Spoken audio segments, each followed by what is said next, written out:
어느 자리에서 어떤 일을 하든 남겨줄 수 있는 영향력보다 더 크고 강하다는 것이죠. 근데 아버지가 되는 데는 사실 길이 있습니다.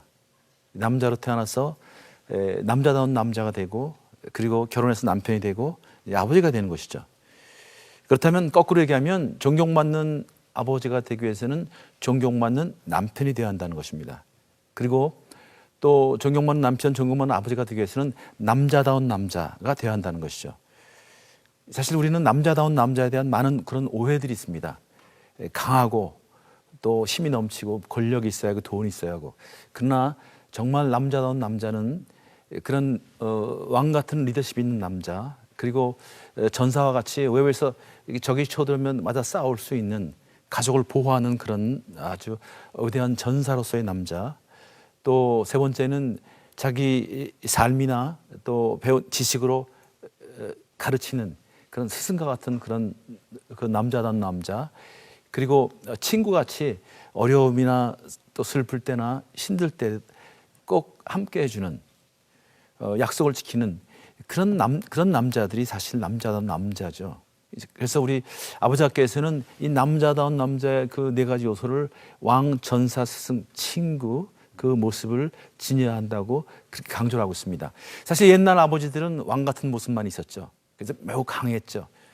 그러나 요즘 아버지들은 또 친구 같은 아버지만 얘기합니다. 그러나 아버지의 모습 속에는 이런 왕의 모습도 또 전사의 모습도 스승의 모습도 친구의 모습도 있어야 한다는 것입니다.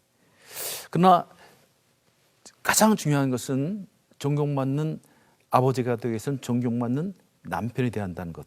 부부관계가 중요하다는 것이죠. 부부관계가 중요하다는 것입니다. 예전에 그 많은 아버지들은 부부로 살지 않고요, 효자 아들로 살았어요. 그래서 부부의 삶이 없었습니다. 근데 요즘 아버지들 보면 또 그냥 부부로 살지 않고 그냥 부모로만 삽니다. 많은 가정들이 사실 부모로 삽니다.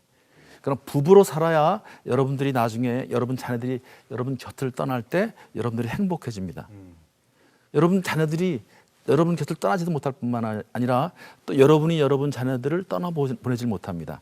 제가 아버지 학교에서 만난 분 중에서 가장 그 가슴에 남았던 사람 중에 한 분은 정말 사회운동을 해서 열심히 했던 분입니다. 그래서 가족을 등한시했던 분.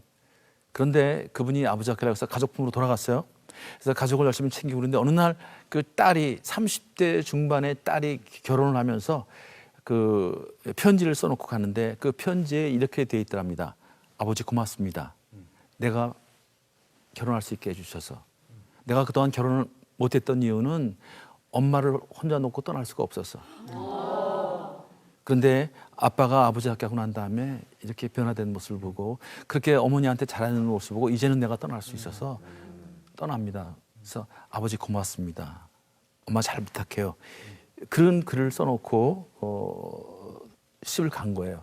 그 글을 보고 참 많이 울었답니다. 그런데 어느 날 그 30대 초반에 있는 둘째 딸이 또 와서 아빠 나도 이제 결혼할 거야 그러더래요.